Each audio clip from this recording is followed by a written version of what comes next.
Halo, selamat datang di channel Kaonime, channel yang membahas tentang alur cerita manga dan manhwa. Tak usah berlama-lama lagi, langsung saja kita mulai pembahasannya. Gaspol. Pada pembahasan kali ini kita akan melanjutkan pembahasan dari manhwa yang berjudul Leveling Up with Skill, di mana di part sebelumnya kita melihat Kang Taesan yang kini sudah mampu menguasai sebuah sihir, dan ia akan melanjutkan perjalanannya menelusuri labirin. Bagaimanakah kisah kelanjutannya? Tak usah berlama-lama lagi, langsung saja kita ke pembahasannya. Gaspol. Di scene awal kali ini memperlihatkan penjelasan dari skill spesial dari Kang Taesan. Skill ini selalu diaktifkan bernama Absolutely Nullify the First Attack.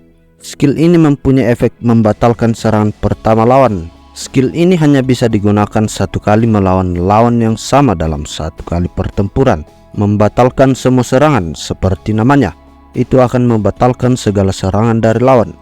Tidak memungkinkan kita untuk menangkis atau menghindari serangan lawan, tapi itu hanya akan membuat serangan lawan menjadi sia-sia. Jadi tidak akan ada lawan yang bisa merespon skill ini. Kini Shin memperlihatkan hantu kecil yang bertanya kepada Kang Taesan bahwa kamu tidak akan memperoleh skill itu jika tidak mempunyai protective skill. Kang Taesan pun hanya bisa menjawab, ya itu pasti akan menyulitkanku. Kemudian Kang Taesan pun mulai berpikir, sebenarnya aku punya masa-masa sulit di kehidupanku sebelumnya. Aku berhasil mendapatkannya dengan susah payah setelah ratusan pemeriksaan dan ribuan kali percobaan. Sungguh melegakan bahwa protective shield tidak mempengaruhi stamina. Berkat itu aku bisa mendapatkan skill lain juga. Si hantu kecil pun menimpali, aku mengerti sekarang kenapa motivasimu sangat besar bertindak seperti itu. Kemudian hantu kecil pun lanjut bertanya apakah kita bisa menuruni labirin sekarang. Namun di sini Kang Taesan mengatakan belum saatnya, karena dia hanya mempunyai sebuah skill untuk membatalkan serangan pertama. Namun dengan sedikit keringat di wajahnya, hantu kecil pun berkata, jangan bilang kalau ada skill yang bisa meniadakan serangan kedua atau bahkan lebih dari itu. Dan apakah itu mungkin? Kamu menerima 20 damage tadi dan protective shieldmu hanya 35. Tidak mungkin kamu bisa menerima serangan kedua juga kan? Jika serangan kedua mengenaimu, kamu akan kehilangan seluruh protective shield, bahkan menderita damage stamina langsung. Namun Kang Taesan dengan santai menjawabnya, tenang saja karena aku punya ini. Sesuatu yang dimaksud oleh Kang Taesan itu adalah blessing powder. Di sini hantu kecil pun keheranan. Dia mengatakan bukankah itu sebuah item sampah? Tetapi di sini Kang Taesan tidak menghiraukan perkataannya itu, sembari dia menaburkan blessing powder itu kepada dirinya. Setelah itu Kang Taesan pun memasuki sebuah ruangan yang dihuni oleh koloni dari Lizardmen. Seketika Lizardmen yang ada di sana langsung menyerang Kang Taesan dengan menggunakan senjatanya yang berbentuk seperti trisula. Serangan itu pun mengenai Kang Taesan, namun karena skill dari Kang Taesan yang dapat menghilangkan semua damage pada serangan pertama, Kang Taesan pun hanya terlihat santai. Si hantu kecil pun berkata bahwa seranganmu baru serangan pertama diterima, tidak dianggap terlebih dahulu.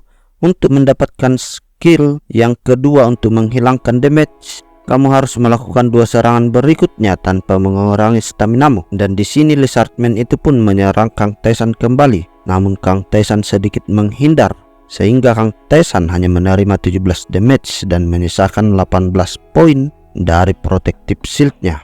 Kang Taesan pun berpikir bahwa sistem pasti akan memberikan 10% damage secara acak. Oleh karena itu, jika serangannya bernilai 30, keberuntunganmu akan menentukan berapa banyak damage yang akan kamu terima. Dan di sini kita diperlihatkan efek dari blessing powder adalah menyesuaikan kemungkinannya menjadi kecil. Jika kita menggunakan 3 botol atau lebih, pasti kita hanya akan terkena damage yang minimal. Segera setelah itu, kini muncul jendela notifikasi yang mengatakan bahwa kamu tidak mengalami penurunan stamina pada serangan kedua. Kamu memperoleh skill spesial yang selalu aktif, Absolutely Nullify the Second Attack.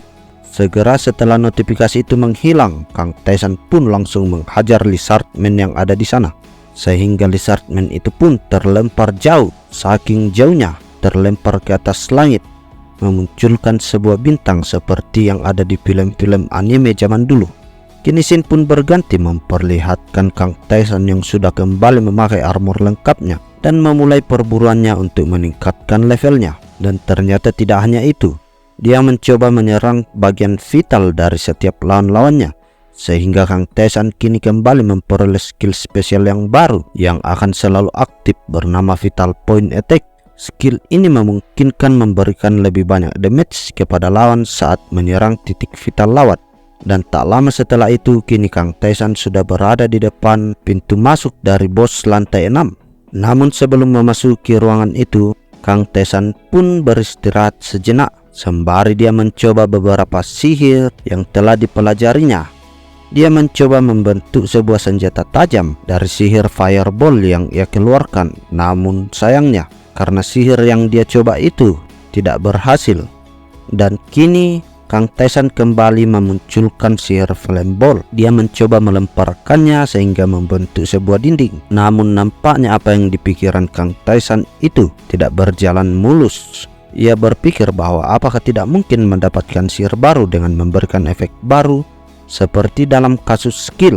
Dan tidak ingin menyerah sampai di situ, Kang Taesan kembali melakukan eksperimen. Dia kini mengeluarkan dua flame ball-nya itu di kedua tangannya, dan kini dia mencoba melemparkan sihir itu dengan cara yang berbeda. Dan nampaknya di sini ada perbedaan yang muncul. Kang Taesan pun menyadari bahwa kekuatan saat dalam keadaan diam dan saat terbang itu sangatlah jauh berbeda. Dia pun mengulangi eksperimennya itu secara berulang-ulang sampai tiba di saat dimana dia berhasil menyatukan dua flame ball menjadi satu, dan dia terus-menerus menggabungkan flame ball-nya itu sehingga menghasilkan sebuah ledakan yang besar. Tak lama setelah itu, jendela notifikasi pun muncul bahwa kamu telah mempelajari The Blazing Ball, dan akhirnya eksperimen dari Kang Taesan itu pun membuahkan hasil.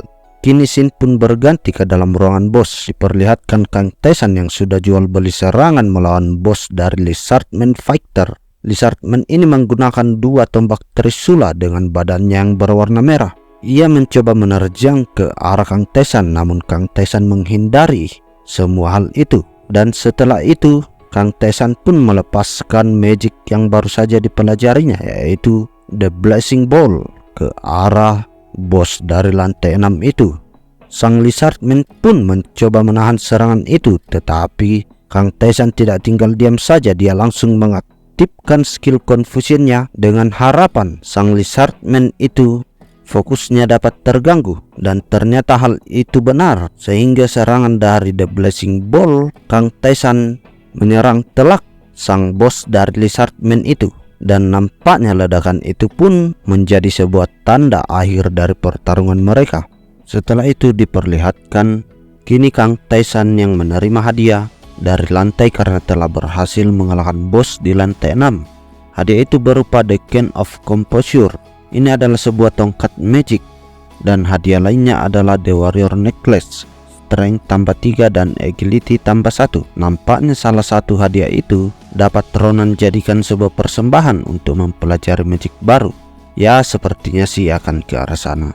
Kini scene pun kembali berganti memperlihatkan Kang Taesan yang kini sudah berada di ruangan Lilith, dan mereka sedang mempersembahkan sebuah kalung yang baru saja didapatkan oleh Taesan untuk mempelajari sebuah sihir baru. Kemudian sihir yang diterima oleh Taesan adalah The Cold Arrow, dan nampaknya di sini Taesan sangat penasaran dan sudah tidak sabaran ingin mencoba sihir barunya itu. Kemudian si hantu kecil berkata, "Kamu sedang memikirkan tentang itu kan? Itu mungkin merupakan penilaian yang dilakukan." Taesan pun menjawab, "Nah iya kan?" Tampaklah wajah dari Lilith kebingungan yang tidak mengerti apa yang mereka berdua sedang perbincangkan. Kemudian setelah itu si hantu kecil pun mengajak mereka keluar, dan sesampainya di luar Taesan pun langsung menunjukkan sihir The Blazing Ball-nya kepada Lilith. Lilith yang tidak percayakan hal itu hanya bisa tercengang. Sembari itu hantu kecil pun berkata, "Bagaimana menurutmu Taesan berhasil mempelajarinya sendiri tanpa bantuan siapapun?" Setelah itu Lilith pun langsung bertanya kepada Ronan, "Bagaimana kamu bisa mempelajari sihir tingkat pemula? Satu-satunya sihir tingkat pemula yang mampu kupelajari dalam 100 tahun terakhir ini adalah transparansi." Dengan wajah santai Taesan pun menjawab, "Apakah itu sulit untuk dipelajari?" Dengan wajah yang begitu serius Lilith pun mengatakan, "Tentu saja dalam sihir setiap level memiliki perbedaan besar. Sihir tingkat dasar berada pada level yang sama dengan meniru, sehingga dapat ditanamkan pada tongkat sihir, tapi mulai dari level pemula itu tidak bisa disematkan pada item apapun. Bagaimana tepatnya itu mungkin? Taisan pun menjawab pertanyaan itu. Haruskah aku memberitahukan caranya kepadamu? Dan di sini Taisan pun memberikan penjelasan yang singkat kepada Lilith. Tapi apa yang terjadi setelah itu? Tubuh dari Lilith sudah terbujur kaku dan wajahnya letih lesu seperti tidak punya harapan hidup lagi. Ia tidak percaya dengan apa yang baru saja dikatakan oleh Kang Taisan. Namun si hantu kecil hanya dapat berkata benar, itu adalah reaksi yang normal. Seketika Lilith pun bangun dan berkata, tentu saja aku tidak bisa mempelajari sihir dengan metode yang kau lakukan. Tidak mungkin ada penyihir yang melatih staminanya. Meskipun begitu, Lilith tetap berterima kasih banyak kepada Taisan karena telah mengungkapkan rahasianya mempelajari sihir kepadanya. Setelah itu mereka berdua pun berpisah. Kini Taisan melanjutkan perjalanannya menuju ke lantai 7 dari labirin. Di perjalanan, Taisan mengecek levelnya saat ini. Kini Taisan sudah berada di level 18 dan nampaknya protective shield-nya juga terus bertumbuh. Tak luput dari itu, status lainnya pun kini terus semakin bertambah. Dan saat melihat itu, Taisan berkata dalam hati bahwa beberapa statistikku saat ini sudah melebihi statistik di kehidupanku sebelumnya. Dan kini quest lantai 7 pun dimulai. Taisan kini sudah berada tepat di pintu masuk dari lantai ke-7. Dan si hantu kecil pun berkata, ini lantai 7, tidak banyak waktu tersisa bagi kita untuk bersama. Mungkin kali ini, mungkin saja. Ronan pun langsung menimpali, apa kamu akan mengajariku swordsmanship-mu sekarang? Si hantu kecil pun mengangguk, menandakan bahwa dia setuju untuk mengajari Taisan skill swordsmanship-nya. Kini kita pun mendapatkan penjelasan dari apa yang akan diajarkan oleh si hantu kecil kepada Taisan, yaitu swordsmanship kerajaannya. Kerajaan Kabot adalah bangsa yang menjunjung tinggi kekuatan. Itu sebabnya yang lemah diperlakukan seperti bukan apa-apa. Yang kuat menganiaya yang lemah, sampai-sampai mereka menganggap remeh semua pekerjaan yang lemah. Bahkan keluarga kerajaan pun demikian. Hantu kecil pun melanjutkan menjelaskan bahwa aku menusukkan pedangku ke leher keluargaku untuk menuntut hak suksesi. Dari 6 bersaudara hanya aku yang selamat. Semua orang di labirin bertanya padaku bagaimana aku bisa bertahan di dunia yang penuh dengan kebiadaban itu. Tapi itu satu-satunya dunia bagiku. Sekarang aku tidak bisa kembali ke sana meskipun aku ingin. Meskipun aku ingin menyimpannya, aku sudah kehilangan kesempatan untuk melakukannya. Itu sebabnya meninggalkan setidaknya sedikit jejak dari duniaku adalah penebusan terbaik yang bisa kulakukan. Shin pun kini beralih kembali ke Taisan. Kini dia sudah menemukan tempat yang cocok untuk mempelajari swordsmanship dari si hantu kecil. Si hantu kecil pun berkata bagaimanapun karena swordsmanship ini berasal dari dunia seperti itu, maka ia memiliki karakteristik yang kuat. Karena di duniaku pertahanan tidak ada. Pertahanan terbaik adalah menyerang. Ini adalah metode di mana kamu harus menghentikan pergerakan pedang lawan dengan cara memukulnya. Taisan pun menjawab, pasti akan ada serangan yang tidak bisa ditangkis. Itu cara yang tidak aman. Namun si hantu kecil menimpali, begitulah pastinya kekuatan swordsmanship itu. Aku akan menjaminnya. Sekarang apa yang akan kamu lakukan? Taisan pun menjawab bahwa tidak ada alasan untuk menolaknya. Kini hantu kecil pun menyentuh dada dari Taisan sembari berkata badai yang mengamuk karena bentuknya seperti bekas kuku sehingga disebut Scar. The Sword of Storm Scar itu satu-satunya yang tersisa dari duniaku. Dan nampaknya si hantu kecil mewariskan skillnya kepada Kang Taisan. Jadi di labirin tempat Kang Taisan ini, untuk mempelajari sebuah skill, mereka tidak harus berlatih karena skill di sini dapat diwariskan. Jadi begitulah sistem dalam labirin di komik ini. Lanjut, jendela notifikasi pun muncul di hadapan Kang Taisan. Pemilik The Sword of Storm Scar telah mengajarimu skill tingkat lanjut The Sword of Storm Scar. Kemudian Kang Taisan pun mengecek jendela status dari skill itu. Skill tingkat lanjut The Sword of Storm Scar, swordsmanship yang berasal dari dunia yang hancur. Saat ini hanya ada satu orang yang menguasainya. Namun dengan sedikit keheranan Kang Taisan pun bertanya, tingkat kompetensinya 0%. Namun si hantu kecil menjawab, tingkat kompetensiku sebelumnya adalah 100%, tapi aku sudah mati. Jadi aku hanya bisa mentransfernya. Kemudian Taisan pun menjawab, jadi seperti itu ya. Aku harus mempraktikkannya sendiri. Si hantu kecil berkata, meskipun begitu aku akan melakukan sebanyak yang kubisa. Aku akan mulai sekarang, jadi dengarkan aku baik-baik. Kamu akan melawan serangan tersebut. Alih-alih menangkisnya, kamu harus mempertahankan gerakannya agar mampu menggunakan The Sword of Storm Scar. Saat ini menyerang dada lawan, kamu perlu melipat tangan dan bergerak ke samping kiri dan memanfaatkan kelenturan dari tubuhmu. Kang Taisan pun mencoba mempraktikkan penjelasan dari si hantu kecil, tapi nampaknya di sini Kang Taisan tidak mengerti penjelasan dari si hantu kecil ini, sehingga memperlihatkan hasil yang konyol yang sudah dilakukan oleh Kang Taisan. Dengan wajah yang sedikit stres, hantu kecil berkata, sial, swordmanship bukanlah sesuatu yang bisa digambarkan dengan kata-kata. Aku tidak mengira ini akan terjadi. Penghalang bagi kita, apa yang harus kita lakukan? Dan itu bukan karena kamu tidak berbakat.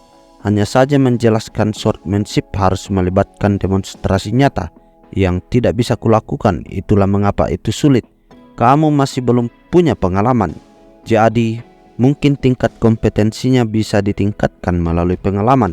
Dan di sini, Taisan pun teringat akan sebuah hadiah yang dia dapatkan setelah mengalahkan Raja Goblin sebelumnya. Itu adalah potion penambah peningkat kompetensi dan mempunyai efek meningkatkan tingkat kompetensi satu skill sebesar 5% tanpa ragu-ragu. Taisan pun langsung meminum cairan itu. Seketika bayangan dari gerakan swordmanship terpintas dalam pikiran Kang Taisan, dan tanpa basa-basi lagi dia langsung mempraktikkan semua gerakan itu, dan ternyata itu semua berhasil.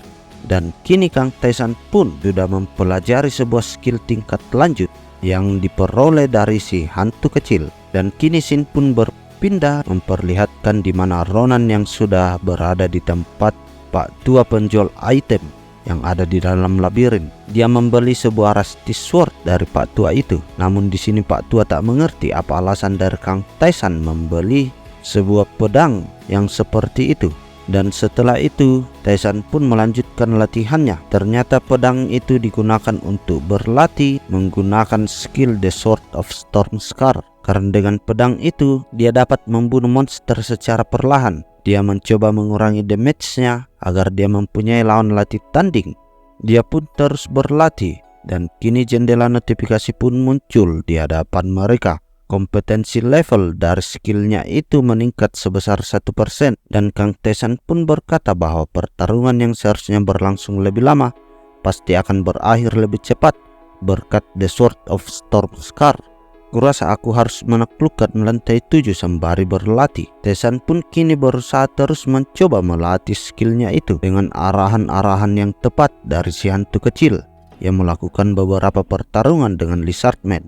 Dan kini sudah berlalu beberapa hari, tampaknya pengusaha Taisan semakin baik. Sekarang dia bisa merespon gerakan lawan dengan sangat baik. Namun meskipun begitu, Kang Taisan masih berpikir bahwa mungkin ada sesuatu yang kurang dan dia ingin melanjutkan pelatihannya itu. Tapi sebelum memulai pertarungan, hantu kecil menyarankan kepada Kang Taisan untuk menutup matanya. Dia mengarahkan Taisan untuk menggerakkan kakinya satu langkah pada satu waktu. Dan kamu harus mengosongkan pikiranmu dan mengikuti arahan dari pedangmu. Seketika Kang Taisan pun merasakan jalur yang dibuat dari pedangnya. Di sini ditunjukkan jalur itu bagaikan sebuah aura berwarna hijau. Hantu kecil terus mengarahkan Kang Taisan. Ia mengatakan bahwa kamu harus mengandalkan indramu. Maju terus dengan kuda-kuda seperti binatang buas. Lalu Kang Taisan pun menebaskan pedangnya itu menuju ke arah Lizardman, dan nampaklah aura berbentuk seperti serigala muncul di sekeliling dari Kang Taisan. Itu adalah gerakan-gerakan serangan yang dihasilkan dari aura yang Kang Taisan lancarkan di dalam setiap serangannya. Setelah itu hantu kecil pun berkata bahwa itu adalah pedang pertama dari Sword of the Storm Scar bernama Wolf's Fang. Masih banyak pedang yang tersisa, tapi aku tidak bisa mengajarimu saat kamu masih bertarung melawan bajingan lemah. Akan sulit bagiku untuk mengajarkan pedang kedua bahkan ketika kau berada di lantai 10. Tetapi kamu melakukan pekerjaanmu dengan baik. Kamu telah menguasai pedang pertama dengan sangat baik, Taisan, dan diperlihatkan tingkat kompetensi Taisan saat ini adalah 12%. Dan kini Shin pun berpindah ke Li Taeyeon yang tiba-tiba saja quest spesial muncul di hadapannya. Itu adalah sebuah quest yang dimulai untuk kembali ke bumi. Dalam 1 minggu kamu akan kembali ke tanah yang kamu tinggalkan. Kamu harus bertahan dan kemudian kembali. Hadiah akan ditentukan berdasarkan kinerjamu. Kamu tidak bisa menolak quest ini. Dan setelah itu Li Taeyeon pun memposting sesuatu di forum. Dia menanyakan kepada player lain apakah kalian juga menerima quest spesial seperti yang dia terima. Dan kini banyak player yang mengobrol di jagat maya tentang quest itu. Beberapa orang dari mereka mengatakan bahwa ini adalah kabar baik, tetapi ada juga yang berpendapat bahwa menurutku itu bukanlah kabar baik. Ia beralasan mengatakan hal itu karena pertama-tama alasan mereka semua masuk ke dalam labirin adalah karena monster yang muncul di bumi. Sontak pernyataan itu pun mengagetkan banyak player. Shin pun kini berpindah kembali ke Kang Taesan yang sedang melatih Magic the First Arrow-nya. Sembari berlatih, dia mengecek semua pemberitahuan yang muncul di forum. Sontak si hantu kecil pun yang melihat itu bertanya kepada Kang Taesan, "Dari tadi kamu hanya melihat jendela komunitas sambil menciptakan magic. Apa yang sebenarnya kamu baca di sana?" Kang Taesan pun menjawab sepertinya mereka akan segera keluar. Si hantu kecil pun kembali bertanya bahwa tempat yang dilindungi oleh orang-orang yang hancur, apa yang ada di sana? Taesan pun hanya berkata bahwa bukan tempat itu. Kamu akan tahu kapan waktunya tiba. Mulai sekarang aku harus menaklukkan labirin ini lebih cepat. Dan diperlihatkan Kang Taesan yang sudah mendapatkan hadiah dari ruang rahasia. Itu adalah sebuah rune of agility yang meningkatkan agility sebanyak 10 poin. Dan setelah itu Shin pun memperlihatkan bahwa Kang Taesan sudah berhasil mengalahkan bos elit lantai 7 dan dia pun mendapatkan beberapa hadiah. Setelah itu dia kembali ke tempat Lilith untuk mempelajari sebuah sihir yang baru. Setelah mempelajari sihir, Kang Taesan pun melanjutkan perjalanannya ke lantai 8. Kini perlihatkan Taesan yang sudah memasuki lantai 8. Perlihatkan ada seekor monster burung yang tiba-tiba melesat menuju ke arah Kang Taesan. Namun seperti yang kita duga, Kang Taesan pun langsung menyerang burung itu dan menumbangkannya dalam sekali serang. Dan Kang Taesan pun melanjutkan perburuannya di lantai 8. Kini dia berburu menggunakan magic.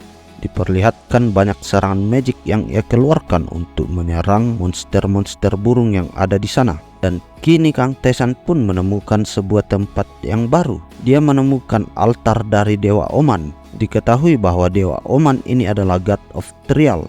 Dia mengetes para adventure dan senang membuat mereka mengidentifikasi power dan bakat mereka sendiri. Dia adalah tipe dewa yang Kang Taesan butuhkan saat ini. Dan seperti biasa, subquest pun muncul di hadapan Kang Taesan. Seketika air pun memancar ke atas dan membentuk sebuah dinding yang mengelilingi tubuh dari Kang Taesan. Dan setelah itu monster yang terbentuk dari air pun muncul. Kang Taesan berkata dalam hati bahwa dia harus menjaga jarak dulu sambil mengumpulkan informasi. Tapi nampaknya gerakan monster itu sangatlah lambat. Dan Taesan pun langsung menebas kepala dari monster itu sehingga dia berhasil menyelesaikan tes pertama dan mendapatkan agility bertambah 1 sebagai hadiah penyelesaian dari tes yang pertama. Kemudian monster kedua pun muncul dan dengan waktu yang sangat cepat Kang Taesan berhasil menyelesaikan tes kedua itu dan kini mendapatkan hadiah powernya bertambah 1. Dan di sini si hantu kecil menjelaskan bahwa barusan itu adalah adventure lantai 1 dan 2. Kekuatan rata-ratanya seperti itu. Memulai tes ini kamu akan mengetahui tingkat kekuatanmu saat ini berdasarkan lantainya. Kang Taesan yang tersenyum berkata, "Baguslah kalau begitu. Aku juga penasaran pada tingkat berapa strengthku sekarang." Setelah itu Kang Taesan pun menyelesaikan beberapa tes berikutnya. Dia pun mendapatkan beberapa peningkatan statusnya secara permanen. Dan kini tiba saatnya di sebuah tes di mana Kang Taesan sudah mulai menggunakan skill-skillnya. Dan setelah mengalahkan seorang monster itu, dia mengecek mananya apakah itu pulih setiap kali dia menyelesaikan tesnya. Dan ada baiknya bahwa tidak ada batasan tentang hal itu. Berkat itu, dia bisa mencoba berbagai hal. Dan ada sesuatu yang berbeda pada tes kali ini. Monster tidak muncul lagi setelah Kang Taesan mengalahkannya. Si hantu kecil pun tertawa sembari berkata, "Aku tahu sekarang betapa konyolnya tes yang diizinkan oleh Oman hanya sampai pada tingkat yang sama dengan lantai tempat adventure berada. Jika kamu ingin melanjutkan tesnya lebih dari ini, maka dia harus membayar harganya." Dan sepertinya dia merasa sia-sia jika area intervensinya dikurangi sekarang. Kang Taesan pun menjawab bahwa sampai sekarang para dewa lain tidak menunjukkan tanda-tanda menyesali hal seperti itu. Si hantu kecil pun menimpali bahwa itu karena kamu unik. Terlebih lagi dewa-dewa yang ada saat ini, mereka pasti ada celah di antara mereka yang harus berada di bawah tekanan juga. Dia ingin melihat potensimu, tapi dia tidak ingin mengalami kerugian. Taesan pun berencana untuk meninggalkan tempat itu karena hal itu hanya membuang-buang waktunya. Dia harus segera menyelesaikan labirin ini. Seketika jendela notif pun muncul di hadapan Kang Taesan bahwa area intervensi Oman berkurang. Oman menawarkanmu tes yang diperkuat. Oman mengalami perasaan yang rumit. Tes Oman, buktikan lagi kekuatanmu. Dan kini Kang Taesan pun melanjutkan tes yang diberikan oleh Oman. Taesan pun mampu mengalahkan beberapa monster yang muncul dari dalam Holy Grail itu.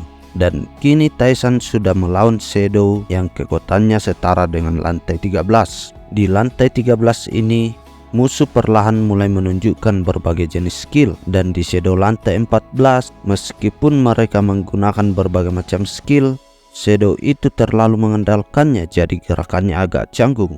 Dan setelah melakukan tes itu berulang-ulang, Kang Taesan selalu mampu menyelesaikan tugas dari Oman itu. Dan tak terasa, kini Kang Taesan sudah melawan Shadow yang setara dengan lantai 20. Nampaknya ada sesuatu yang berbeda dari Shadow kali ini. Shadow ini telah mengaktifkan Absolute Victory. Setelah itu, mereka berdua pun saling menerjang. Jual beli serangan dilakukan oleh mereka berdua, dan di sini nampaknya Kang Taesan pun mulai tertekan. Shadow itu mampu mendaratkan pukulan ke wajah Kang Taesan, namun tidak tinggal diam. Kang Taesan langsung mengaktifkan skill confusionnya. Namun skill itu dapat ditangkis oleh Shadow itu menggunakan skill yang bernama Backlash. Itu adalah skill balasan yang mendorong lawan ke jarak yang sebanding dengan statistikmu, sehingga membuat Kang Taesan pun terdorong ke belakang. Namun tidak tinggal diam, Kang Taesan pun langsung melancarkan kembali serangan kepada Shadow itu. Dia mengaktifkan skill akselerasi sembari mengaktifkan skill power strike. Namun nampaknya dari adu serangan itu, Kang Taesan telah menerima sebuah serangan yang mengakibatkan 210 HP-nya berkurang. Namun tidak ingin tinggal diam saja, Kang Taesan langsung mengaktifkan skill dari jubahnya itu sehingga membuat keberadaannya menghilang. Dan tiba-tiba muncul di belakang Shadow itu. Dia menggunakan skill swordsmanship gerakan pedang pertama, yaitu Wolf Fangs. Dan dengan skill itu pun ia mampu menebas kepala dari Shadow itu. Dan notifikasi pun muncul di hadapannya bahwa tes ke-20 telah berlalu. Hadiah yang didapatkan oleh Kang Taesan adalah strength-nya meningkat sebanyak 12 poin, dan juga agility-nya meningkat 13 poin, intelligence 10 poin, dan mananya bertambah 14 poin. Dan nampaknya Kang Taesan sudah kelelahan, dia terduduk. Namun yang tak diduga-duga, wajah Kang Taesan pun berubah menjadi sangat serius. Dia terlihat terkejut karena melihat monster selanjutnya yang sudah disummon dari Holy Grail. Dan sebelum monster itu menyerang Kang Taesan, ia pun langsung mengangkat tangannya ke atas sembari berkata, "Hanya itu yang bisa kulakukan, Oman."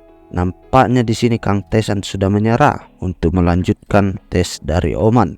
Dan jendela notifikasi pun muncul, tes dari Oman sudah berakhir. Oman pun bungkam soal hasilnya. Dan akhirnya tes dari Oman pun selesai. Di scene awal pada part kali ini, kita diperlihatkan kini level Kang Taesan sudah berada pada level 21. Statistiknya pun tumbuh cukup signifikan setelah menyelesaikan tantangan dari Dewa Oman. Kemudian diperlihatkan si hantu kecil yang terkejut melihat hasil pencapaian dari Kang Taesan. ia mengatakan bahwa apakah masuk akal seorang adventure lantai 8 mampu menerobos ke lantai 20. Kemudian setelah hantu kecil berkata seperti itu, muncul jendela notifikasi yang mengatakan bahwa jangkauan pengaruh Oman mengecil. Oman memberimu hadiah. Dan seketika dinding air yang mengelilingi tempat itu sebelumnya kini perlahan mulai menghilang.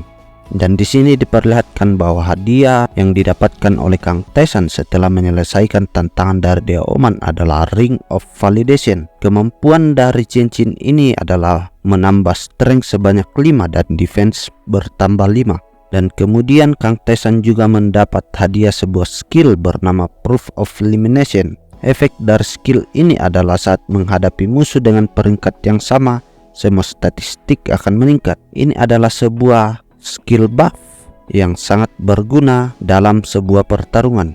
Kemudian setelah itu Dewa Oman pun menawarkan kontrak apostel kepada Kang Taesan, tapi seperti biasa Kang Taesan langsung menolak kontrak tersebut. Setelah itu semua terjadi, kini Kang Taesan pun pergi dari altar Dewa Oman. Scene kini memperlihatkan Kang Taesan yang sudah mengambil hadiah dari ruang rahasia di lantai 8. Setelah itu ia pun langsung pergi menghadapi bos yang ada di lantai 8 bernama Markanda Rutia. Dan Kang Taesan berhasil mengalahkan bos itu. Dan diperlihatkan Kang Taesan yang sudah mengambil hadiah dari lantai 8. Itu adalah sebuah Rune of Marneus yang berfungsi untuk memberikan atribut terhadap senjata. Dan nampaknya di sini Kang Taesan belum berencana untuk menggunakan hadiah dari lantai 8 itu sehingga dia menyimpannya dalam inventorinya. Dan kemudian di sini Kang Taesan lagi-lagi mendapatkan sebuah skill bernama Explosive Touch. Skill ini berfungsi setiap kali Anda menyerang musuh, Anda menyerap health sebesar persentase yang ditentukan. Dan skill ini sangat menguntungkan bagi Kang Taesan apabila dia menggunakannya dalam pertarungan yang jangka panjang. Setelah itu Kang Taesan pun pergi dan menuruni labirin. Dia masuk ke lantai 9, di mana monster yang menghuni lantai 9 ini adalah Hobgoblin yang menggunakan armor putih lengkap serta membawa senjata. Kang Taesan pun melakukan pertarungan dengan beberapa Hobgoblin yang ada di sana. Dan setelah membereskan semua Hobgoblin yang ada di sana, Kang Taesan pun kini berpikir bahwa Hage Hawa yang dihadapi sebelumnya adalah mantan Raja Goblin. Dan Raja Goblin yang sekarang ini ada di lantai ini juga. Jadi kemungkinan bos lantai 9 adalah raja dari para Goblin yang sekarang. Scene pun kini berpindah ke 3 hari sampai misi kembali ke bumi akan terlaksana. Kini diperlihatkan Kang Taesan yang sudah menghadapi bos lantai 9 dan ternyata bosnya ini adalah seorang kepala suku Hobgoblin. Ya, ternyata tebakan kita salah, ternyata bukan Raja Goblin ya. Kepala suku Hobgoblin ini menggunakan senjata sebuah tongkat sihir dengan 4 tengkorak yang berada pada ujung tongkatnya itu. Dan tanpa basa-basi Kang Taesan pun langsung mengalahkan bos lantai 9 ini dengan cara dia melesat dengan cepat dan menebas kepala dari bos lantai 9.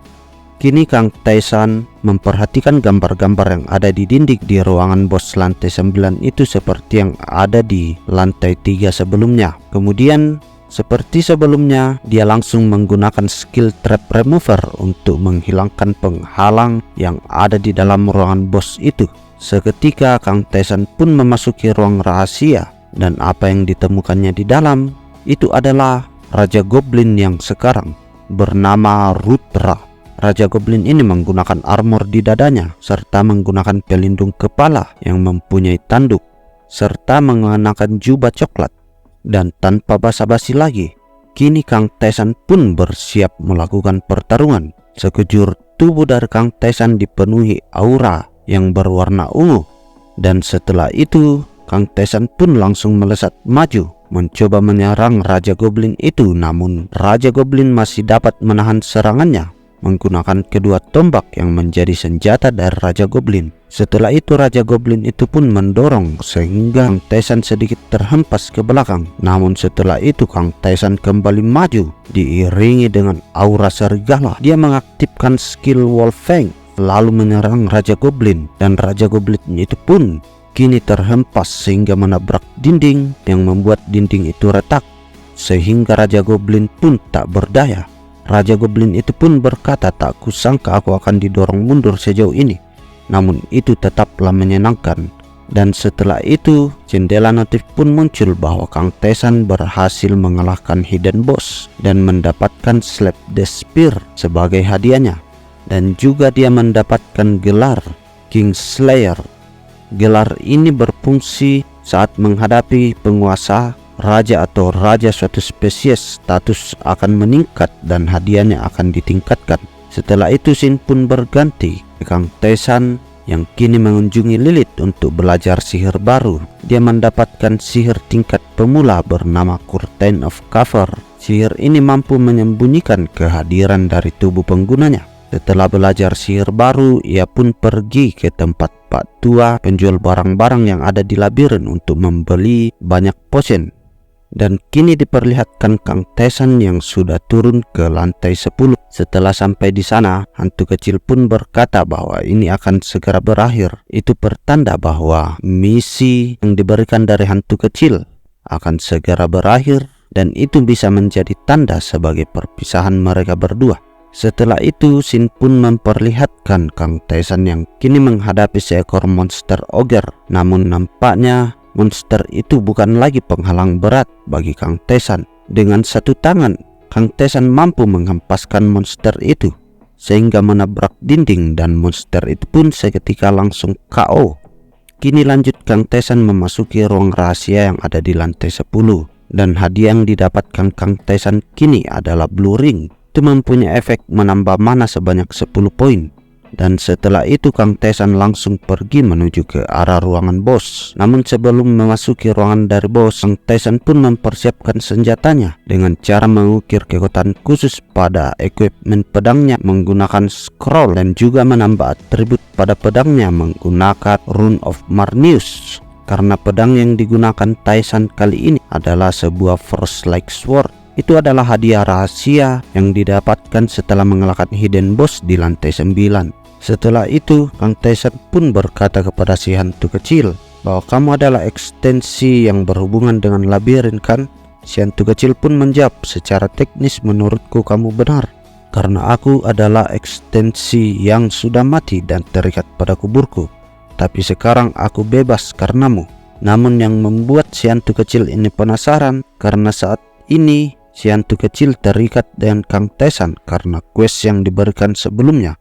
Dan selama questnya tidak hilang, si hantu kecil akan terus terikat dengan Kang Tesan. Dan sembari mengobrol, tiba-tiba retakan pada dinding pun muncul. Dan ada sebuah notifikasi yang muncul bahwa 0 hari sampai kita kembali ke bumi. Quest spesial pun dimulai. Harap bersiap untuk dampaknya. Setelah itu aura kebiruan pun muncul dan kita melihat planet bumi. Dan seperti banyak cahaya yang tertarik menuju ke arah planet bumi itu. Dan setelah Kang Tesan membuka matanya, kini dia sudah berada kembali di bumi.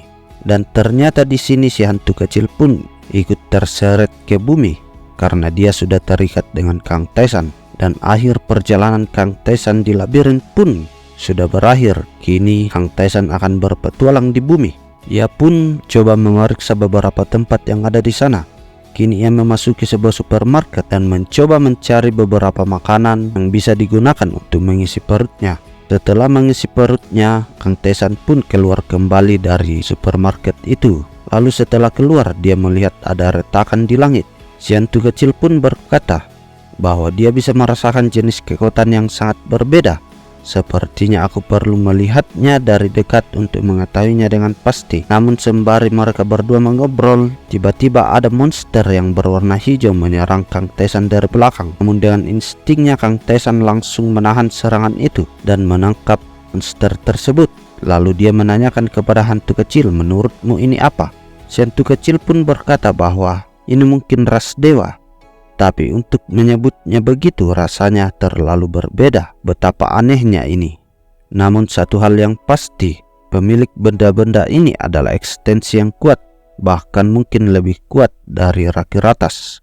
Setelah membicarakan hal itu, kini ada sebuah jendela quest yang muncul di hadapan Kang Tesan. Quest itu menyuruh Kang Tesan untuk menuju ke balai kota Anyang. sehingga Kang Tesan pun langsung menuju ke sana. Sembari di perjalanan mereka berdua mengobrol, si hantu kecil mengatakan bahwa tidak ada seorang pun di sini. Kang Tesan pun menjawab bahwa ya, aku rasa seperti itu. Kemudian hantu kecil pun kembali berkata bahwa dengan statistikmu saat ini kamu mungkin bisa bergerak lebih cepat. Kenapa kamu berjalan begitu lambat? Namun Kang Tesan hanya mengatakan bahwa aku punya seseorang yang perlu kutemui dahulu. Namun si hantu kecil berkata bahwa itu adalah bocah yang kamu ajarkan ini dan itu.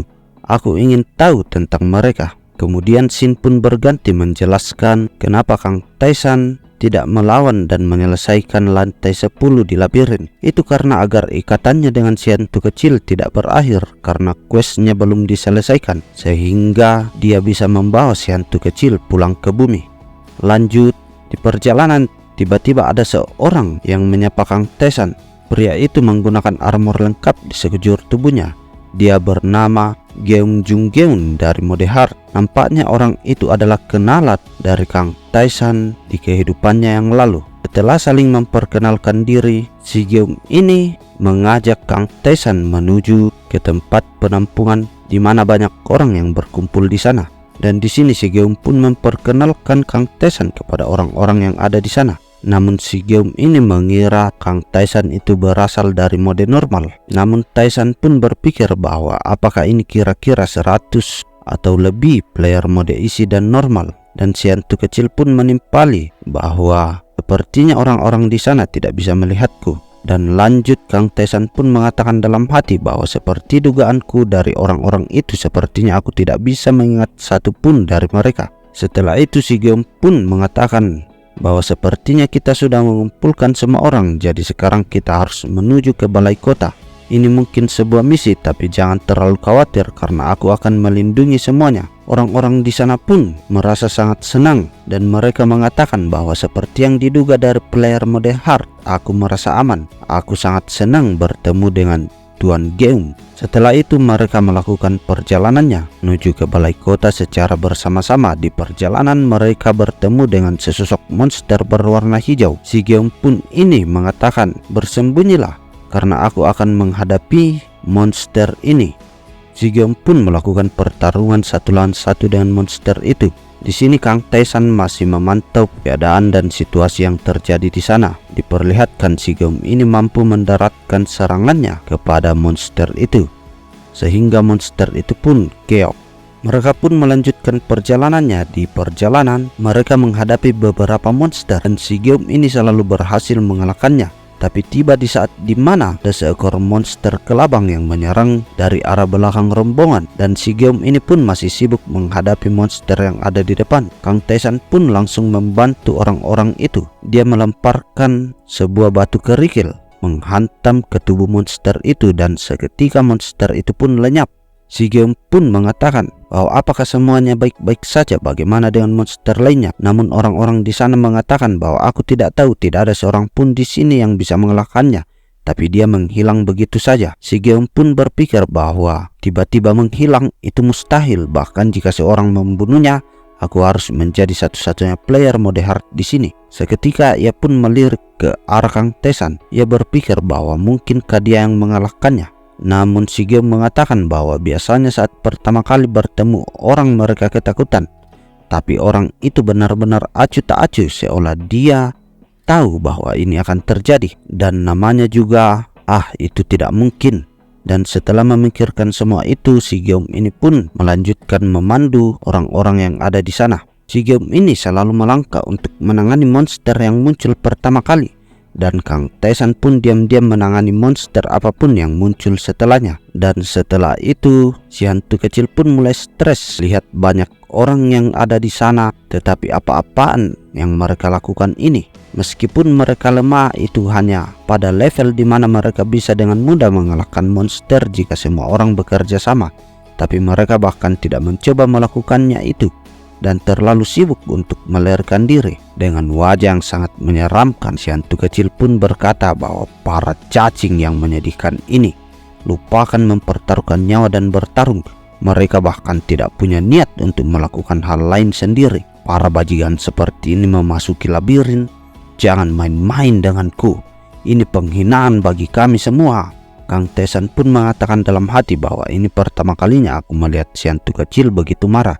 Kurasa lega karena mereka tidak bisa melihat hantu itu. Si hantu kecil pun berkata kepada Kang Tesan bahwa bagaimana orang-orang ini bisa bertahan begitu lama seperti ini. Kang Tesan pun hanya menjawab, jangan terlalu marah. Kalau dipikir-pikir lagi akulah yang aneh. Belum lagi tidak sepertiku orang-orang ini memilih labirin dengan tingkat kesulitan isi mode. Si hantu kecil pun berkata, apa maksudmu? Labirin yang lebih mudah?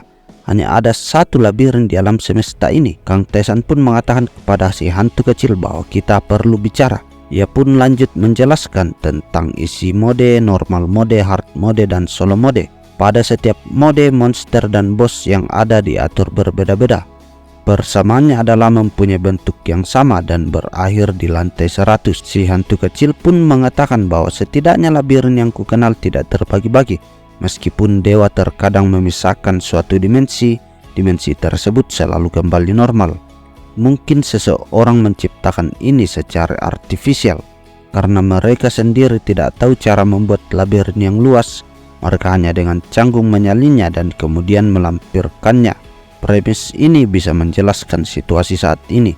Namun dengan seberapa besarnya melakukan hal ini akan membutuhkan kekuatan yang sangat besar. Jadi kenapa mereka melakukan hal ini? Kang Tesan pun hanya berpikir bahwa pihak lain setidaknya berada pada level yang sama dengan para dewa.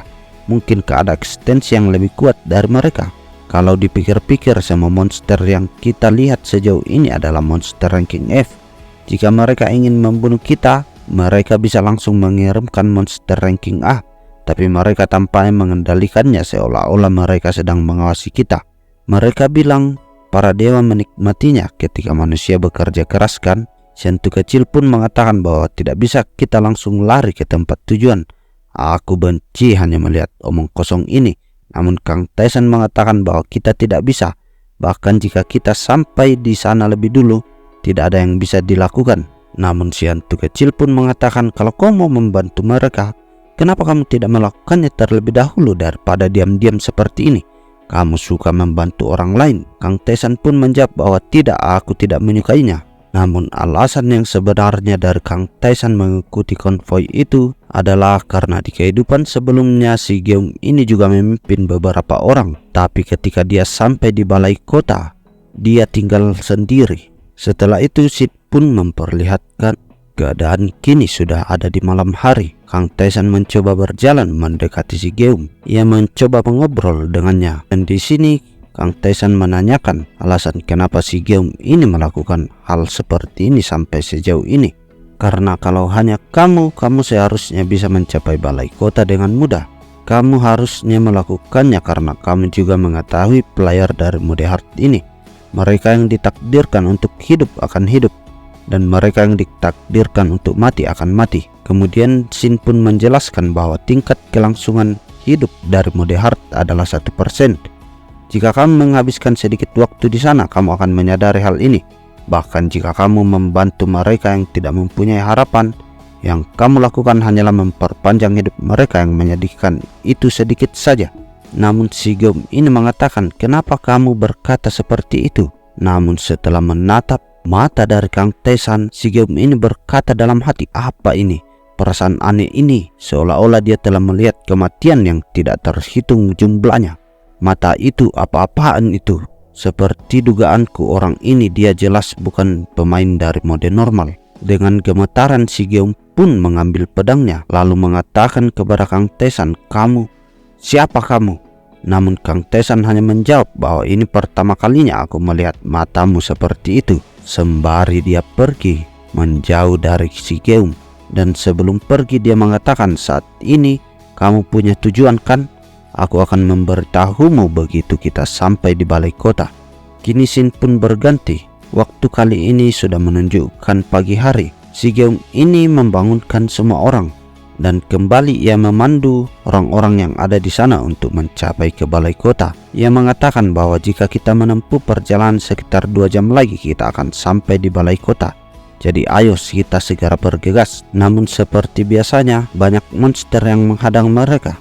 Tetapi yang berbeda kali ini, tiba-tiba monster itu muncul secara bergerombol. Sontak si Geum pun menyuruh mereka semua untuk berlari.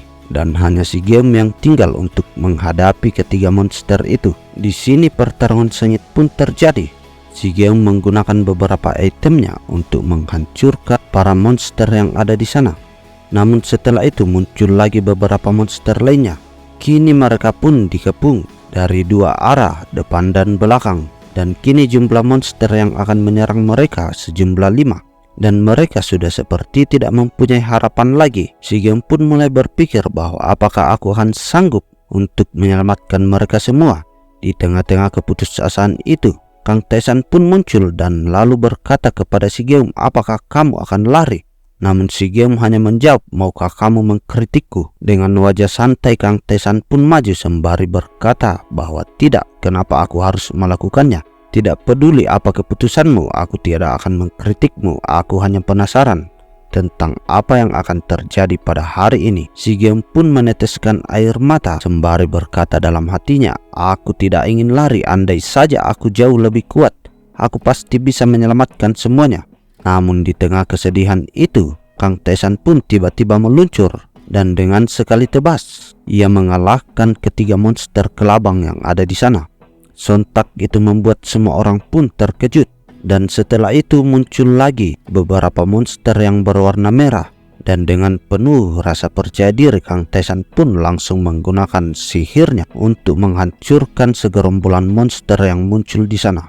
Sembari berkata, kita harus mulai menuju balai kota sekarang. Setelah itu scene pun berganti. Kini gerombolan orang itu pun sudah sampai di balai kota. Itu termasuk Geum dan juga Kang Tesan. Kang Tesan mencoba menganalisis situasi yang ada di sana. Ia mengatakan bahwa ada beberapa orang yang memenuhi balai kota. Jumlah penduduk asli Anyang sekitar 500.000 jiwa, yang berarti hanya sekitar 100.000 yang bertahan sejauh ini. Dan tidak lama setelah itu, si Geum pun datang membawakan sebotol air minum kepada Kang Tesan. Ia berkata, kurasa aku harus berterima kasih kepadamu, Tuan Kang Tesan, yang berasal dari mode Solo. Kang Tesan pun mengatakan kepadanya bahwa kamu menggunakan serangan tidak bernapas dengan cukup baik. Cukup berguna bukan? Si Geum ini mengatakan bahwa itu luar biasa, aku bisa mempelajarinya berkatmu. Dan si Geum pun melanjutkan bahwa sejujurnya, bahkan bagiku yang mempelajari skill tersebut, aku tidak bisa mempercayai semua yang dikatakan di komunitas. Kurasa itu mustahil, tapi aku bisa merasakan bahwa itu semua benar. Dan terima kasih, aku tidak perlu membuat pilihan yang menjijikkan seperti itu. Kang Tesan pun mengatakan, itu adalah sesuatu yang kulakukan karena aku ingin jadi tidak apa-apa. Kamulah yang mengumpulkan mereka semua untuk menyelamatkan mereka, bukan? Sembari si Geum ini menggenggam erat tangan dari Kang Tesan, ia berkata, tentu saja kamu pantas menerima ucapan terima kasihku. Kamu tidak hanya mengungkapkan informasi tentang skill yang berguna, tetapi kamu juga penyelamat hidupku. Tidak peduli katamu, aku akan mengikutimu. Selama kamu mau, aku bisa menjadi budak catur untuk kau gunakan. Namun tiba-tiba Kang Tesan melemparkan botol air minum ke wajah si Geum sembari berkata, berhentilah mengatakan omong kosong dan bersikaplah seperti biasa. Namun dengan wajah yang berbinar-binar, si Geum ini mengatakan, ya seperti yang diduga darimu, kakak, kamu itu luar biasa. Namun Kang Tesan hanya mengatakan dalam hati, apa-apaan ini, bajingan ini. Aku tahu dia mempunyai watak yang ramah, tapi tidak seburuk ini. Sembari mengobrol, tiba-tiba ada wanita berambut hitam panjang yang mendekati mereka. Dan di sini diperkenalkan bahwa wanita itu bernama Kim Huyeon. Ia adalah player yang berasal dari mode hard. Ia mengatakan kepada mereka bahwa aku datang karena ada sesuatu yang ingin kujelaskan tentang situasi saat ini. Setelah melihat wanita itu, Kang Tesan pun mengatakan dalam hati bahwa Kim, dia adalah tokoh utama dalam mode hard. Aku ingat dia, aku juga mengenalnya di kehidupanku yang lalu. Sembari itu si Geum ini memperkenalkan Kang Tesan kepada si kakak Kim. Ia mengatakan bahwa dia bernama Kang Tesan dari mode Solo. Si Kim pun menjawab bahwa oh ternyata dia orang yang banyak dibicarakan di komunitas itu. Ya, aku rasa dia juga bisa mendengarkannya. Untuk saat ini sekitar 100.000 orang sudah berkumpul di balai kota. Masalahnya adalah di antara orang-orang ini hanya sekitar 1.000 yang bisa menghadapi monster. Kebanyakan orang dari mode isi atau normal. Tidak hanya itu, cadangan makanan dan tempat tidur kita juga sangat berkurang. dan kami juga tidak tahu misi apa yang akan segera dimulai. Dan sebelum itu kita perlu memastikan siapa yang akan memimpin di sini. Si Giom pun mengatakan bahwa bukannya itu sudah pasti kamu akan menjalankannya semua kakak. Kakak Kim pun menjawab bahwa ya itu akan kulakukan. Namun ada seseorang dari mode isi yang mengatakan bahwa dia akan memimpin. Namun aku membalas bagaimana dia akan menjalankan sesuatu padahal dia bahkan tidak bisa melawan monster. Tapi dia mulai berbicara besar, menanyakan apakah kami meremehkan player dari mode isi, dan sepertinya dia juga menyandra beberapa orang. Kukira kalau aku membuatnya terlalu kesal, segalanya tidak akan berakhir baik, jadi kita hentikan itu dulu. Si Giom ini pun mengatakan bahwa Sandra, siapa yang tertangkap? Kakak Kim pun menjawab bahwa itu Lee Taeyeon dan Kang Jong Hook. Menurutku, mereka yang ditangkap. Kang Tae-san pun bertanya-tanya, kenapa mereka yang tertangkap? Kakak Kim pun menjawab bahwa aku tidak tahu pasti, tapi mereka sudah ditangkap saat pertama kali aku tiba. Kang Tae-san pun memegang kepalanya sembari berpikir, statistik mereka semua saat ini seharusnya cukup untuk mengalahkan si Choi. Jadi pasti ada masalah lain yang terjadi. Si Giom pun mengatakan bahwa tidak bisa kita melakukan sesuatu. Namun kakak Kim hanya menjawab bahwa belum ada dampak buruknya, jadi aku berencana menontonnya lebih lama lagi sebelum terlibat. Namun Kang Tae-san langsung memotong pembicaraan itu bahwa aku sama sekali tidak punya pemikiran untuk melakukan itu. Si kakak Kim pun mengatakan bahwa tunggu sebentar, apa yang akan kamu lakukan? Tae-san pun menjawab, aku hanya akan membasmi tikus-tikus itu terlebih dahulu. Di mana bajingan itu? Kakak Kim pun mengatakan, apa yang kamu akan lakukan itu kejahatan. Kamu tidak bisa menggunakan kekerasan. Namun dengan wajah yang begitu serius dan memancarkan aura di sekitar tubuhnya, Kang Tae-san pun mengatakan mengapa tidak. Dunia ini sudah runtuh dan hukum tidak ada artinya lagi, bukan? Kakak Kim pun mengatakan, tetap saja kamu tidak bisa, kita perlu menjaga ketertiban. Adalah salah jika seorang membunuh orang lain. Kang Tae-san pun terdiam dan dia mengingat sesuatu yang terjadi di masa lalunya. Ia mengatakan dalam hati bahwa kamu masih seperti dulu Kim. Kamu selalu ngotot berusaha menjaga ketertiban. Kurasa itu terjadi saat kita kembali yang ketiga.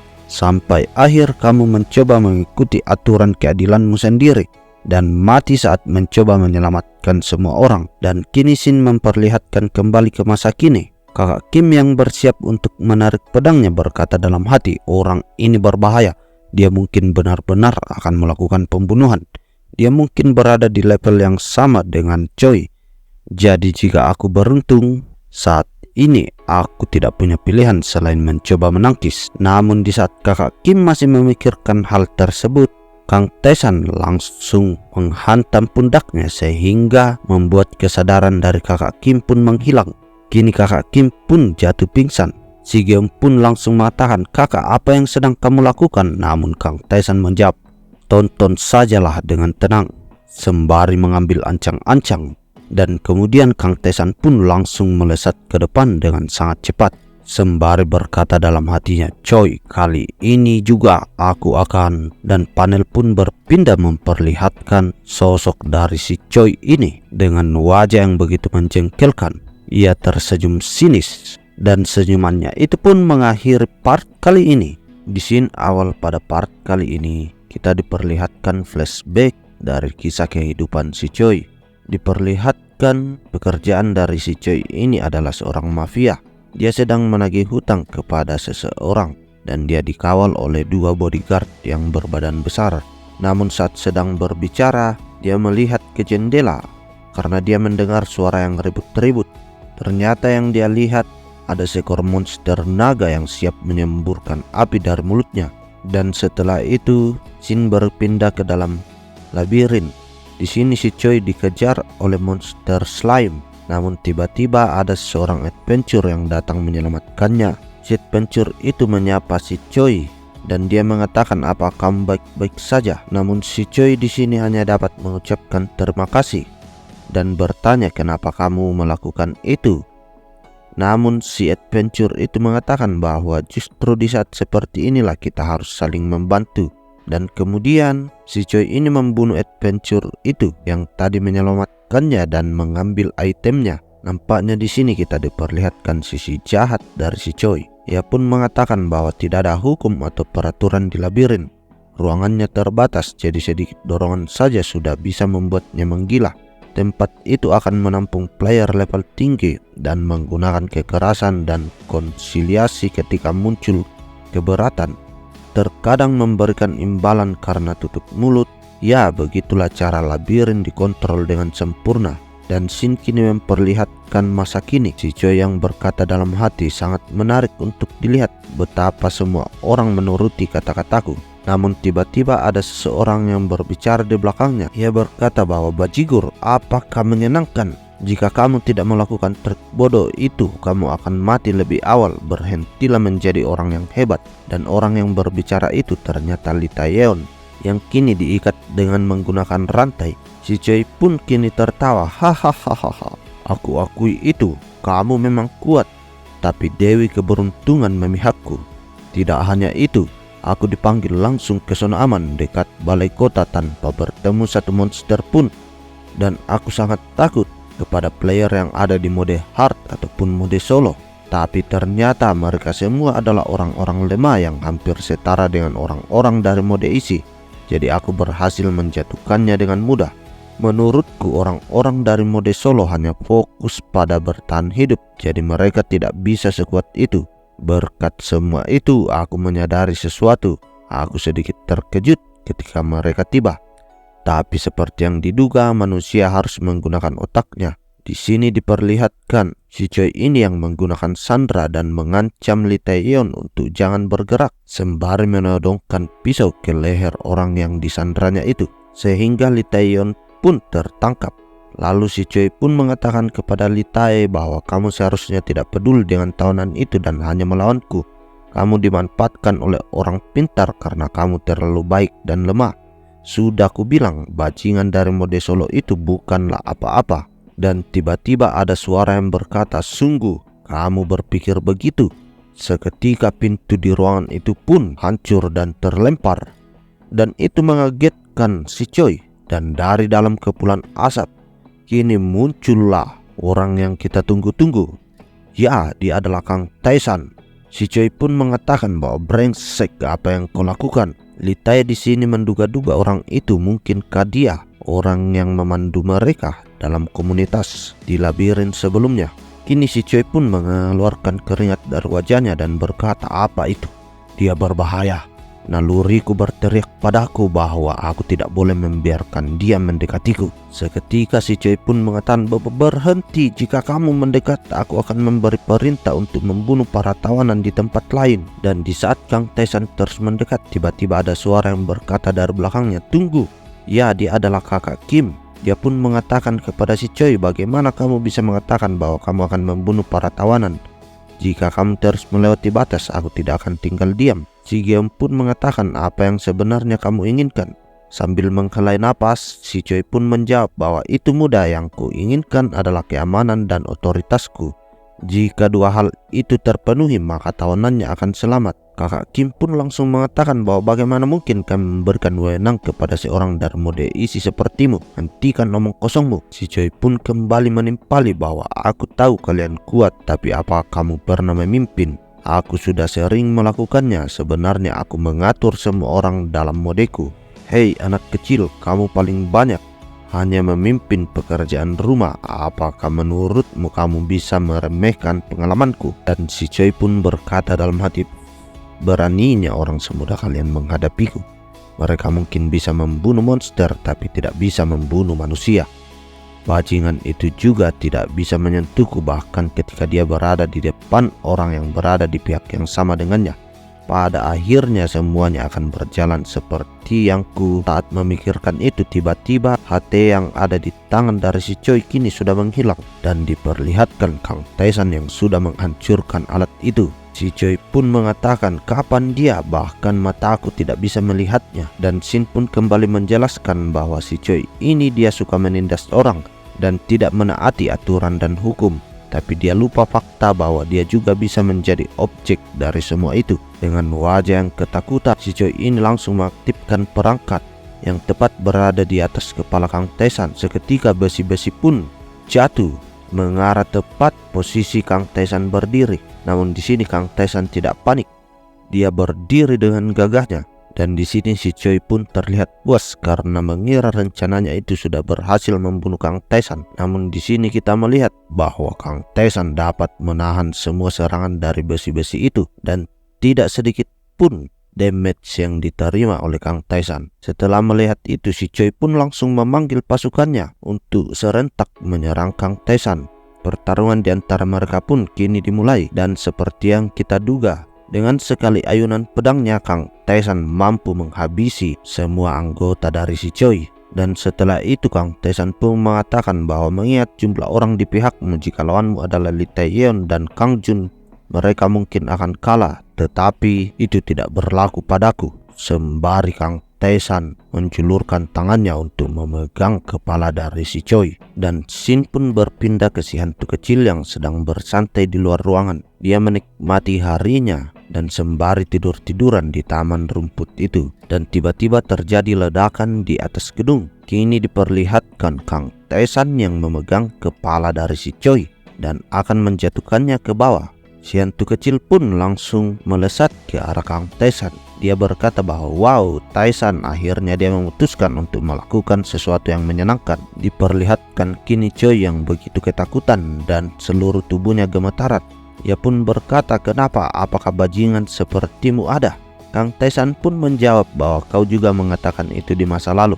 Sekarang aku hanya memikirkannya. Aku sungguh kasihan padamu karena kau mati di tanganku di dua kehidupan yang berbeda. Dan setelah itu Kang Taisan pun meremas kepala dari si Choi sehingga kepalanya itu tercerai-berai. Dan setelah itu Kang Taisan menjatuhkan mayatnya. Dan setelah itu Taisan pun pergi dari tempat itu. Shin pun kini berpindah ke sebuah ruangan. Diperlihatkan ada beberapa orang tua yang sedang membahas kejadian yang baru saja dilakukan oleh Kang Taisan. Dan kakak Kim pun juga berada di sana. Para orang tua itu mengatakan bahwa seharusnya Kang Taisan ini dihukum, tidak boleh membiarkannya lepas begitu saja. Tetapi di sini kakak Kim mengatakan bahwa itu adalah sesuatu yang mustahil untuk kita lakukan. Dan kakak Kim pun juga berpikir bahwa para orang tua ini tidak sadar akan bagaimana dunia ini sekarang. Mereka hanya berpikir dengan cara menggunakan otoritas yang mereka punyai di dunia sebelum ini hancur.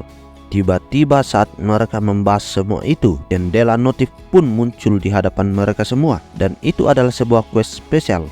Gelombang pertama akan dimulai waktu siaga 12 jam area pertahanan.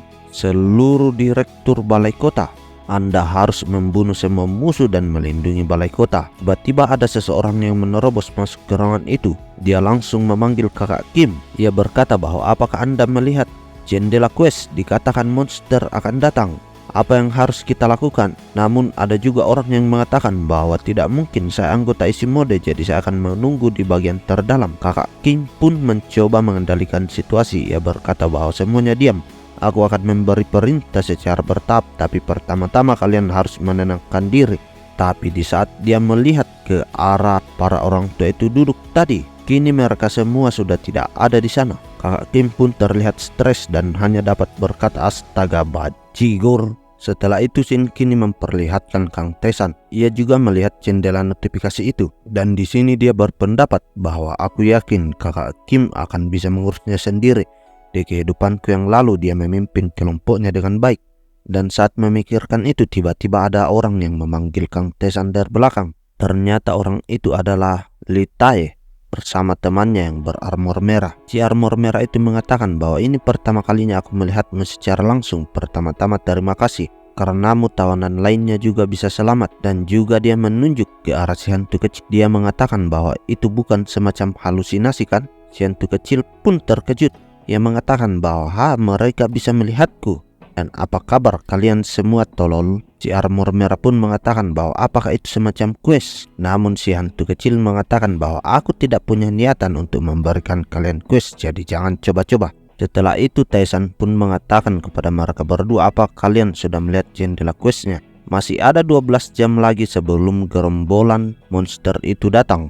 Aku akan mengajari kalian sesuatu sebelum itu. Jadi sekarang cabutlah pedang kalian. Sontak itu pun membuat mereka berdua terkejut.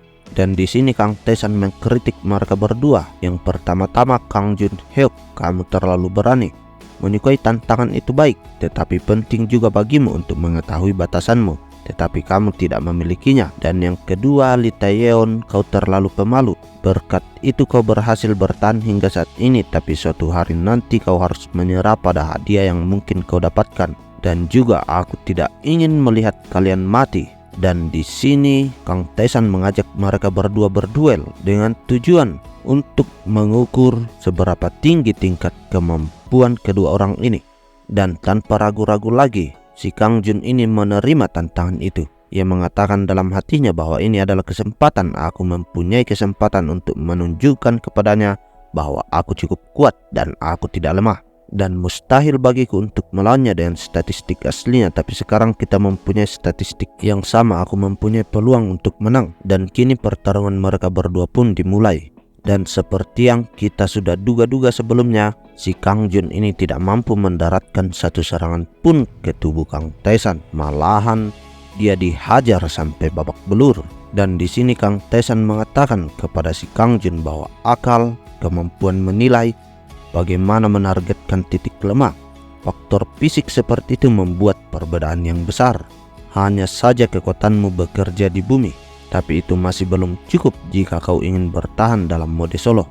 Dan setelah mengatakan itu, Kang Taesan pun menyuruh si Kang Jun ini untuk bangkit kembali. Dan tak terasa 30 menit pun berlalu. Kini Kang Jun sudah tidak berdaya, sudah tidak sanggup untuk bangkit lagi. Kang Taesan mengatakan kepadanya bahwa sudahkah kau memahami level apa yang kau punya saat ini? Si Kang Jun pun hanya dapat mengatakan bahwa ya, aku sudah tahu itu pasti. Setelah itu Kang Taesan pun melanjutkan latih tandingnya melawan Lee Tae. Tapi di sini Lee Tae begitu gemetaran. Ia mengatakan bahwa aku sudah tahu betul betapa lemahnya aku, jadi menurutku kau tidak perlu melakukannya. Aku cukup yakin bahwa aku tidak akan melewati batasan apapun. Namun Kang Taesan mengatakan bahwa tidak, masalahmu sebenarnya berbeda, jadi bersiaplah. Di sini Kang Taesan langsung menerjang maju ke arah Lee Tae. Tapi yang tidak diduga-duga, ternyata Lee Tae ini lebih terampil daripada Kang Jun. Meskipun dia penuhi dengan rasa takut, ternyata Lee Tae mampu menahan serangan pertama dari Kang Taesan, dan dia juga mampu melancarkan serangan balik. Dan Kang Jun yang melihat pertarungan itu berkata dalam hati bahwa Lee Tae mungkin terlihat bergerak secara acak, tapi dia berhasil menangkis semua serangan itu. Dan tidak lama pertarungan mereka pun berakhir. Kang Taesan pun mengatakan kepada Lee Tae bagaimana dengan pertarungannya. Kamu tidak selemah seperti yang kau kira. Jadi di sini masalah Lee Tae yang sebenarnya dia tidak percaya diri akan kemampuannya sendiri. Dan setelah latihan mereka berdua selesai, tak terasa kini waktu sudah menunjukkan sore hari. Sebelum mengakhiri latihan itu, Kang Taesan berkata bahwa cukup untuk hari ini. Mulai sekarang aku akan memberitahu kalian tentang skill lain dan cara menaklukkan labirin, jadi dengarkan baik-baik. Beberapa waktu pun berlalu, kini waktu sudah menunjukkan malam hari, dan Kang Taesan sudah membagikan semua informasi yang ia ketahui kepada Lee Tae dan Kang Jun. Dan ia pun menyampaikan bahwa aku berharap kalian berdua jangan sampai mati. Dari kejadian sejauh ini, Mimin berpendapat bahwa ceritanya di sini sedikit agak rancu. Mengapa Kang Taesan masih menyiapkan si Lee Taeyeon dan Kang Jun ini untuk memasuki labirin? Padahal kan mereka sudah berada di bumi kembali. Apakah mungkin setelah gelombang pertama nanti ini mereka akan memasuki labirin kembali? Dan juga seperti yang kita tahu di kehidupan Kang Taesan yang sebelumnya, Lee Taeyeon ini mampu menaklukkan seluruh lantai di labirin. Tapi yang sekarang ini dia hanya mencapai lantai 2 atau 3 di mana sarang goblin berada dan sudah kembali ke bumi. Ya, dan itu menjadi pertanyaan yang sangat besar dan sedikit membuat mind blowing kepada kita semua pembaca dari manhwa ini.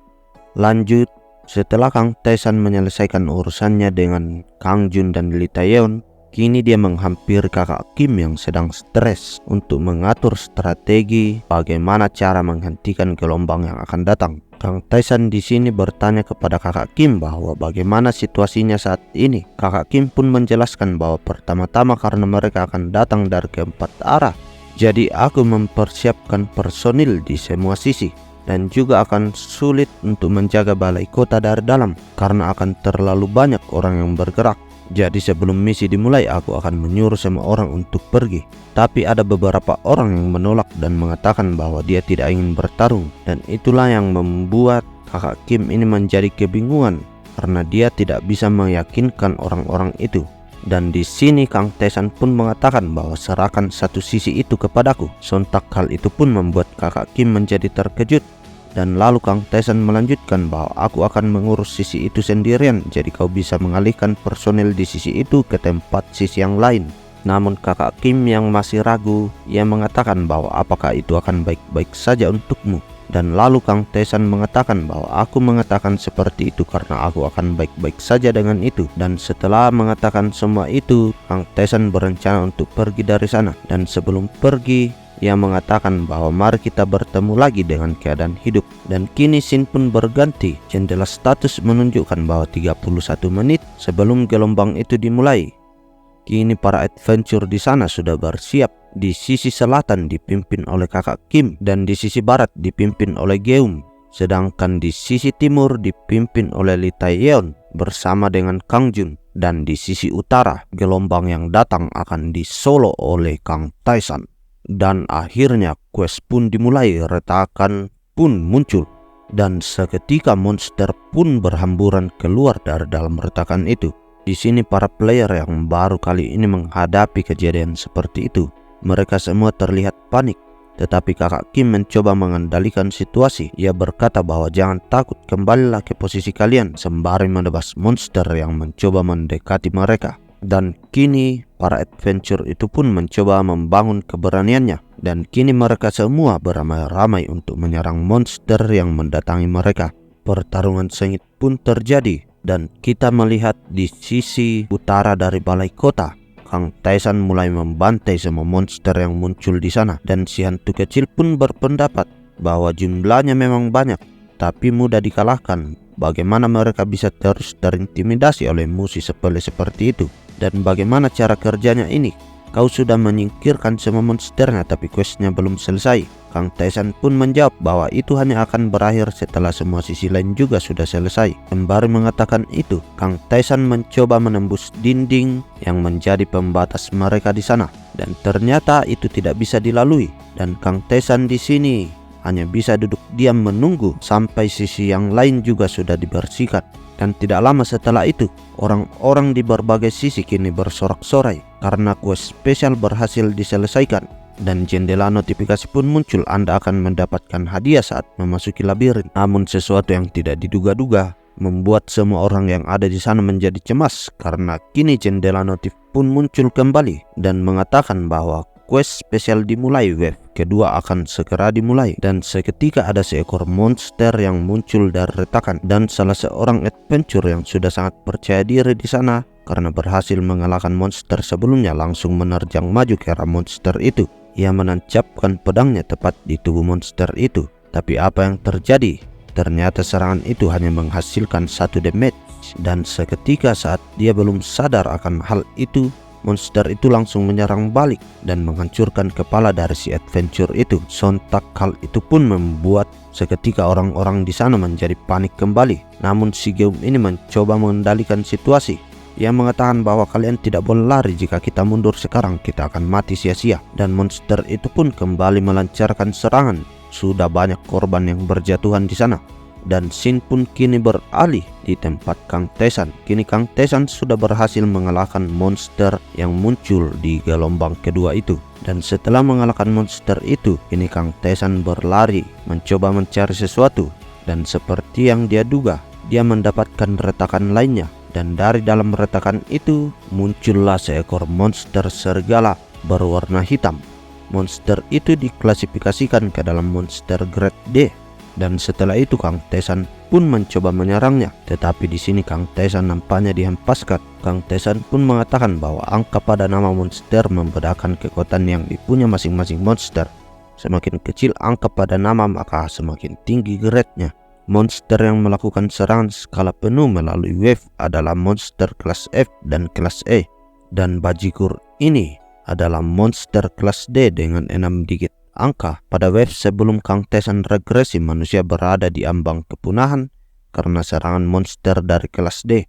Di kehidupan Kang Taisan yang lalu, dia hampir tidak bisa menghilangkannya pada serangan ketiga. Namun kali ini berbeda. Kang Taisan pun langsung melesat maju sembari mengeluarkan skill gerakan pertama dari Storm Scar, yaitu Wolf Fang, sehingga serangan itu menghasilkan dua sayatan yang berwarna merah dan biru tepat menyayat pada tubuh monster ranking D itu. Namun monster itu juga melakukan serangan balik. Dia mencoba menggunakan cakarnya menyerang Kang Taisan, namun serangan itu masih dapat ditahan oleh Kang Taisan sembari mengeluarkan skill Frost Arrow-nya sehingga membuat tangan dari monster serigala itu membeku. Dan setelah itu Kang Taisan pun melompat ke atas sembari memutarkan badannya dengan gaya yang akrobatik. Kang Taisan menancapkan pedangnya tepat di mulut monster itu, dan lalu dia menggunakan sihir elemen apinya dan meledakkan mulut dari monster itu. Dan kini diperlihatkan Kang Taisan yang sudah memenangkan pertempuran itu. Setelah mengalahkan monster itu, Kang Taisan pun meluncurkan serangan Frost Arrow-nya tepat pada retakan yang muncul di sana. Dan seketika retakan itu pun menghilang. Setelah itu jendela notif pun muncul. Quest spesial berakhir dengan sukses. Anda akan mendapatkan hadiah segera setelah kembali ke labirin. Dan di sini kembali notifikasi itu pun muncul. Hantu kecil yang melihat itu bertanya kepada Kang Taisan bahwa kau mendapatkan notifikasi yang sama 2 kali. Kang Taisan menjawab, ya, tampaknya sisi lain juga sudah menyelesaikan questnya. Dan scene pun kini beralih ke sisi kakak Kim. Di sini kakak Kim terlihat dengan penampilan yang begitu berantakan. Ia berhasil mengalahkan monster yang muncul pada gelombang kedua. Namun apa yang terjadi di sekitarnya? Banyak sekali orang yang mati dan juga banyak yang terluka. Dan sepertinya questnya pun sudah berakhir karena tembok penghalang kini sudah mulai menghilang. Namun setelah itu kakak Kim langsung mengkhawatirkan Kang Taisan. Ia berpikir bahwa apakah dia mampu mengalahkan monster sekuat itu seorang diri. Di sini dia berpikir untuk pergi membantu sisi utara, tapi nampaknya keadaan kakak Kim pun tidak baik-baik saja. Sepertinya dia sudah tidak mampu berjalan lagi, dan pada saat akan terjatuh Kang Taisan pun muncul untuk menopangnya. Di sini kakak Kim hanya bisa berkata bahwa kau tampak baik-baik saja. Tidak sepertimu, kami harus benar-benar mempertaruhkan nyawa kami. Namun Kang Taisan hanya menjawab, kau juga masih harus berjuang dan mempertaruhkan nyawamu di labirin. Kemudian jendela notifikasi pun muncul mengatakan bahwa selamat, kalian semua selamat. Hadiah yang akan diperoleh masing-masing dari kalian berbeda-beda tergantung pada tindakan dan hasil yang kalian tunjukkan. Kalian akan kembali ke dalam labirin setelah 48 jam. Jadi di sini sudah ada setitik harapan tentang cerita ini. Jadi ternyata setelah kembali ke bumi dan setelah menyelesaikan quest yang muncul di sana, mereka semua akan kembali ditransfer ke dalam labirin dan melanjutkan petualangan mereka masing-masing di dalam labirin. Jadi itulah alasan utama kenapa Kang Taisan sebelumnya mencoba membagikan informasi sebanyak mungkin kepada Li Tai tentang bagaimana cara bertahan di dalam labirin dan mencoba melatih mereka berdua. Lanjut, kini Shin pun menjelaskan bahwa dari 100.000 orang yang ada di sana, hanya sekitar 30.000 orang yang selamat dari penyerangan gelombang pertama itu. Dan setelah itu diperlihatkan kakak Kim mengatakan kepada Kang Taisan bahwa sepertinya kau lebih kompeten untuk memimpin orang-orang yang ada di sini. Tetapi Kang Taisan menjawab bahwa tidak, aku tidak bisa menjadi orang seperti itu. Juga dibandingkan dengan orang asing sepertiku, aku yakin orang-orang lebih menyukaimu. Kau tidak akan bisa melindungi semua orang, itu fakta. Tapi orang-orang itu tahu bahwa kau sudah mempertaruhkan nyawamu untuk berjuang dan melakukan yang terbaik. Lebih baik kau membiasakan diri dengan kematian. Dan setelah mengatakan itu, Kang Taisan pun pergi dari tempat itu. Dan tidak lama setelah itu hujan di sana pun turun membasahi bumi. Kakak Kim pun menyampaikan pidatonya kepada semua orang yang selamat yang ada di sana. Ia mengatakan bahwa hari ini ada banyak orang yang meninggal. Kita sudah tiba di dunia ini di mana peradaban dan ketertiban itu sudah lenyap, di mana bahkan orang yang memberikan pelipur lara dalam kematian pun bisa menghilang begitu saja esok hari. Dan juga kita akan dikembalikan ke labirin, dan itu semua bukanlah akhir. Itulah sebabnya kita harus bertahan hidup demi mereka semua yang sudah meninggal untuk mengungkapkan kebenaran. Dan ayo kita kembali semua menantang labirin dan kembali untuk menjadi lebih kuat lagi. di pertemuan kita berikutnya. Scene pun berpindah ke beberapa hari setelah kakak Kim menyampaikan pidatonya. Kini diperlihatkan Kang Tae-san yang sudah siap memasuki retakan untuk kembali ke labirin. Namun sebelum itu, Kang Jun dan Lee Tae datang menyapa Kang Tae-san. Kang Jun ini mengatakan bahwa Hyung, apa kita semua harus berpisah lagi? Kang Tae-san hanya menjawab, ya, saatnya kita kembali ke labirin. Sampai jumpa lain waktu. Lee Tae pun mengatakan bahwa bisakah kita bertemu lagi? Tapi di sini Kang Jun menyela perkataan itu dan sembari menggebu-gebu dia mengatakan bahwa aku akan mengalahkanmu di latihan berikutnya. Jadi tunggu sampai saat itu. Dan juga Si Geun pun datang. Ia datang untuk mengucapkan terima kasih kepada Kang Tae-san dan ia berjanji ia akan menjadi lebih kuat pada pertemuan mereka berikutnya. Tak luput kakak Kim pun hadir di sana. Ia hanya menyampaikan bahwa mari kita semua tetap hidup dan bertemu lagi di tempat ini. Namun dengan ekspresi yang sangat santai, Kang Tae-san mengatakan bahwa akulah yang seharusnya mengatakan semua itu. Kalian harus tetap hidup saat ini. Setelah mengatakan itu, Kang Tae-san pun memasuki portal dari retakan itu. Dan kini Kang Tae-san sudah diteleportasi kembali ke dalam labirin. Ya, dan itu adalah panel akhir dari pembahasan kita kali ini. Ternyata sesuatu yang kita kira sebelumnya, bahwa cerita dari Kang Tae-san ini akan berlanjut di bumi. Tapi ternyata setelah menyelesaikan quest spesial dari gelombang web pertama dan kedua, para adventure kembali diteleportasi ke dalam labirin. Dan bagaimanakah kisah kelanjutannya? Nantikan perjalanan Kang Tae-san menaklukkan labirin. Di mana lagi kalau bukan di channel KO Anime.